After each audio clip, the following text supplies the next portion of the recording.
Hello everyone. AP liquor స్కామ్లో భారీగా ఒక మలుపు తిరిగిందనే చెప్పాలి. కసిరెడ్డి గారి ఆస్తులను ఇప్పుడు కోర్టు జమ చేసుకోవాలన్నట్టుగా ఇప్పుడు ఒక వార్త అయితే సర్క్యులేట్ అవుతుంది. సో ఇదే అంశం మీద ఒకసారి శేషరావు గారి విశ్లేషణ తీసుకుందాం. వెల్కమ్ చెప్పేద్దాం. స్టూడియోలో ఉన్నారు. Hello sir. హలో సార్, ఆస్తులను ఇప్పుడు జప్తు చేస్తారంటారా? ఏపీ లిక్కర్ స్కామ్ మలుపు తిరిగింది అని అంటే ఖచ్చితంగా కీలకమైన మలుపు ఇది. ఎందుకంటే ఆస్తులు జప్తు చేయడానికి కోర్టే అనుమతించింది.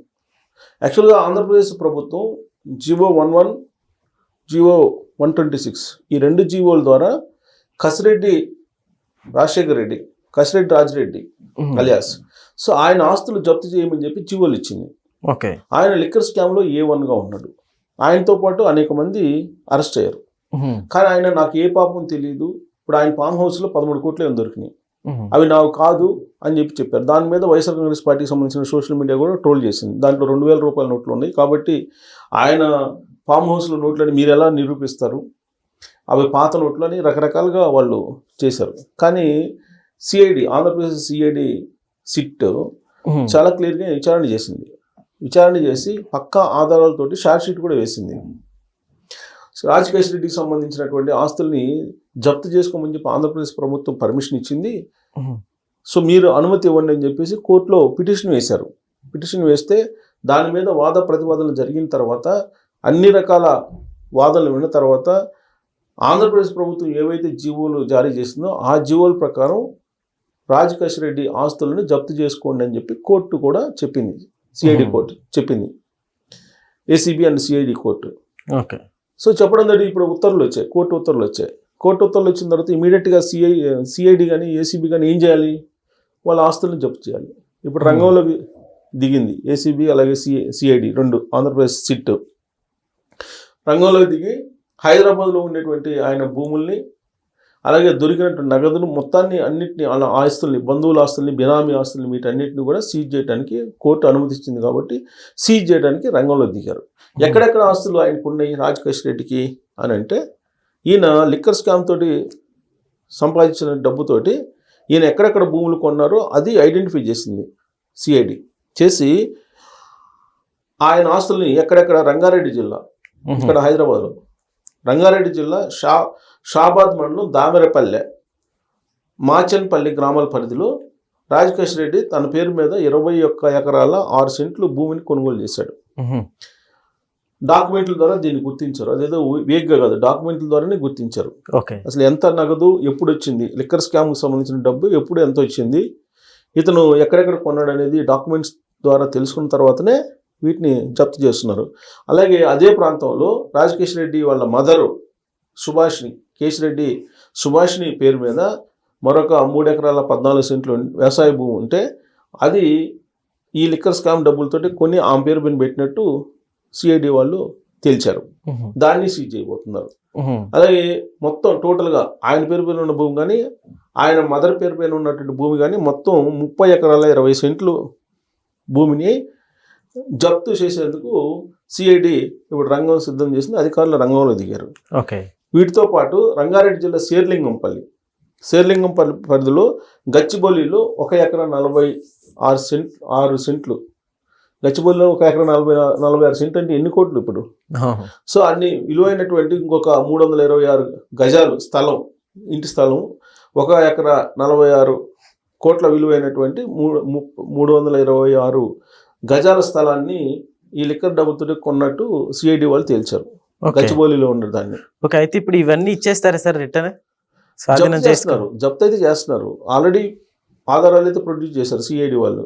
ఏసీబీ సిఐడి వాళ్ళు ఎంక్వైరీ చేసి ఈయనకి డబ్బు పలానా చోట నుంచి వచ్చింది, పలాని వ్యక్తులకి ఈ భూమిని రాసిచ్చినందుకు చెల్లించి ఈ భూమిని వీళ్ళ పేరు పైన రిజిస్టర్ చేసుకున్నారని చెప్పి విత్ డాక్యుమెంట్ ప్రొడ్యూస్ చేశారు వాళ్ళు. సో కాబట్టి జప్తు చేశారంటే గవర్నమెంట్ ఖాతాలోకి వెళ్ళిపోద్ది. కాకపోతే ఇప్పుడు ఏసీబీ కోర్టు ఇచ్చింది. దీని మీద ఒకవేళ స్టేకి వెళ్ళాలనుకుంటే పైకోర్టుకి వెళ్ళచ్చు, హైకోర్టుకి వెళ్ళచ్చు. హైకోర్టు కూడా ఇవన్నీ ఆధారాలు ఉన్నాయి కాబట్టి హైకోర్టు స్టే ఇవ్వదు. కాబట్టి అందుకే ఇప్పుడు రంగంలో దిగారు సిఐడి వాళ్ళు. ఇక మంచన్ గ్రామంలో తన కంపెనీతో పాటు ఆయన మదర్ పేరు మీద 100 ఎకరాల భూమి కొనుగోలు చేశారంట. 100 ఏకర్స్ 100 ఎకరాలు భూమిని కొనుగోలు చేశారంట. సో తాజా ఉత్తర్వులతో ఈ ఆస్తులన్నింటినీ జప్తు చేసేందుకు సిటీ పోలీసులు రంగం సిద్ధం చేశారు. సో కాబట్టి ఒక ఎపిసోడ్ ముగిసింది రాజకేశ్ రెడ్డిది. రాజకేశ్ రెడ్డి ఏమన్నాడు, ఫస్ట్ నేను ఐటీ సలహాదారుగా ఉన్నాడు జగన్మోహన్ రెడ్డి గారి ప్రభుత్వంలో, నాకే సంబంధము లిక్కర్ స్కామ్ కను నాకు ఏం సంబంధం అని చెప్పి అన్నాడు. తీగలాగితే డొంక కదిలినట్టు విజయసాయి రెడ్డి గారు ప్రెస్ మీట్ పెట్టేసి ఆయన కాకినాడ సెజ్కు సంబంధించినటువంటి విచారణలో హాజరయ్యి మొత్తం ఈ లిక్కర్ స్కామ్కి సంబంధించిన మొత్తం బయట పెట్టేశాడు.